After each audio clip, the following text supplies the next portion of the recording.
radio presenter Steve Penk have to say? This is an outrageous example of what can be a very beautiful art form. Oh, Paul, you're so marvellously intuitive. Aren't I? Yes. I saw him on the telly saying it. Anything to add to that, eh? I was having a biscuit at the time. I had a cup of tea. While wondering why Andrew Sachs's number was always engaged. He said this sorry affair devalues the whole currency of prank phone calls. Which other madcap comedian behaved badly at the BBC this week? Let's see. Can you hear me now? Now we can. Right, can I ask you a question? Yes, just about. OK, because we got some good news. We got some good news about red squirrels last week. Does that mean, do you think, that there'll be many, many more of them in the years to come? What do you mean, good news? You had good news. What are you talking about? Well, I was hoping you could tell me, actually, and elaborate on it. Don't gasp at me. Well, it's all about I don't know what you're talking all about. about What do you mean, good news? Just hold on a second, I'll tell you. It's all about the red squirrels have always suffered because they've been catching a disease off the grey squirrels, and now they appear to be developing some kind of immunity. Is that right? Yes. That's one small part of it, but it won't save them, no. OK. You've been reading the Mail or something, haven't you? I don't know where you get your news from, really. Right. OK, thank you both very much. I tell you what, Kate, if he happens to tip overboard on your way over to Branchy Island, don't pick him out too quickly. Lovely to see you both. He didn't hear that, did he? Bye. Goodbye. Yes, I did. Yeah, I did. Yes, that's Bill Oddie on Breakfast TV, yes. He was a bit cantankerous, wasn't he? Yeah, but he didn't leave any messages on any Owl's answer phones. He's very pessimistic, you know, Bill. Is he? Yes. About the planet. Yes. You think it's all over? He thinks it's pretty well all over, yes. And I noticed the other day he said that on account of global warming, that his legs are getting shorter. I was in a studio with him the other day, and he could scarcely get up the steps. I've heard if he sticks Velcro on his bottom, he can pick fag ends off the floor. This is the row over the obscene messages left on Andrew Sachs' answering machine by Russell Brand and Jonathan Ross. It's simply unacceptable for the BBC to chase ratings by humiliating an elderly national treasure. Do you want me to drop my trousers now?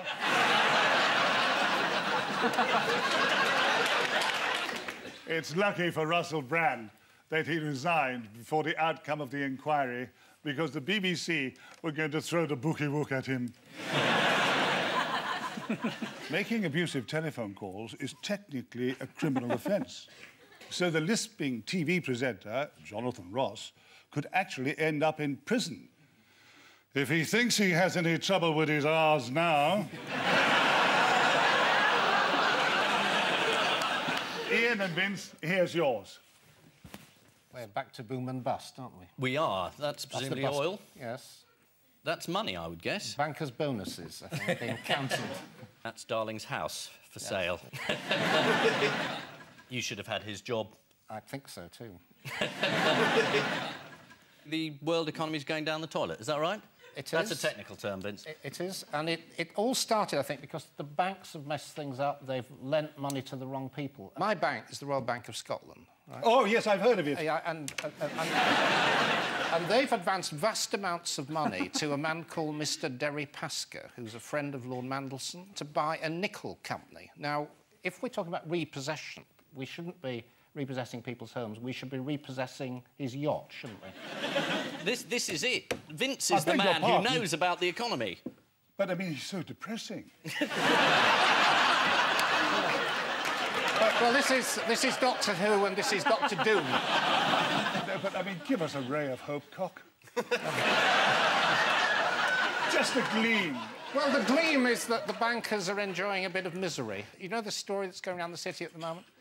The difference between a banker and a pigeon? The pigeon can leave a deposit on a Lamborghini. Listen, an estimate about this week of just how much banks around the world have lost so far. Would anyone care to tell me what the figure is? It's 2.8. Is it 2.8? 2.8 trillion.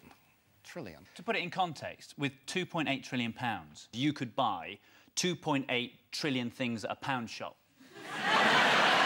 Or 2 years of Jonathan Ross on the BBC. It's the same, it's the same thing.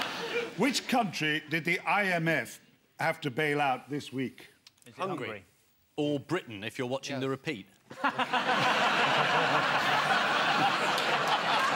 Who should chip in to bail out the IMF, according to Gordon Brown? Jonathan Ross.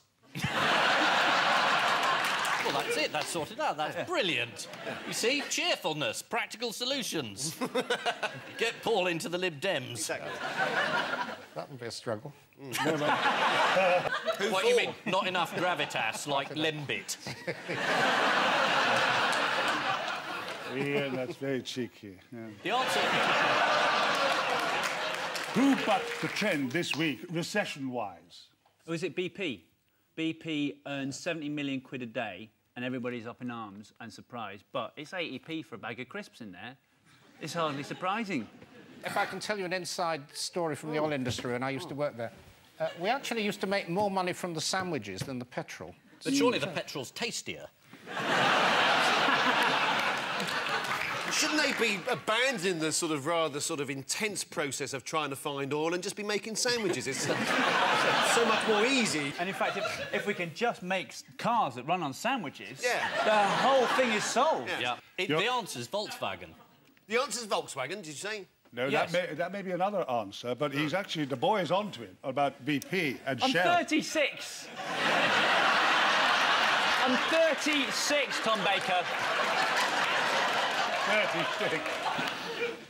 We learned this week that someone else isn't suffering in the recession. Is it Volkswagen?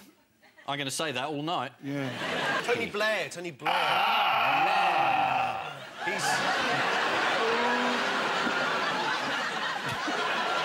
Is there anybody bothering that? He's become the world's best-paid public speaker. He made £12 million last year. Like a man said, 12 million quid since leaving office. I'm the man, You're see. the man, yeah. Boy. I'm the boy, you're the man.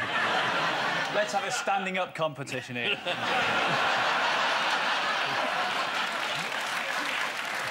Which public figure has been hit hard by the fall in property prices? Is it Volkswagen? Actually, he's got a point, because Volkswagen has led to the wiping out of hedge funds. So that's actually a very good news story you've alighted on by mistake, I think. The editor of Private Eye alighted on a news story by mistake. Volkswagen. No. It was Prince Charles. Prince Charles? Yes, £38 million he lost, yes. How? Well, he's gone into negative equity on the whole of Cornwall. And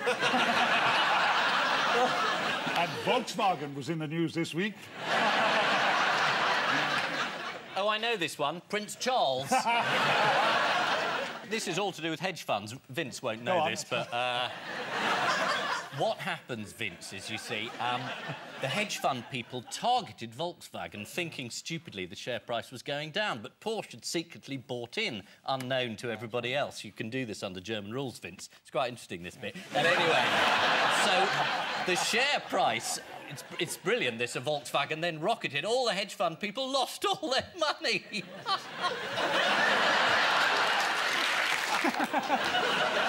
Oh, it's tragic, isn't it, really? And finally, what has the Bishop of Lewes, the Right Reverend Wallace Benn, had to say this week? Has it got anything to do with the annual bonfire at Lewes? No, but it's beyond belief.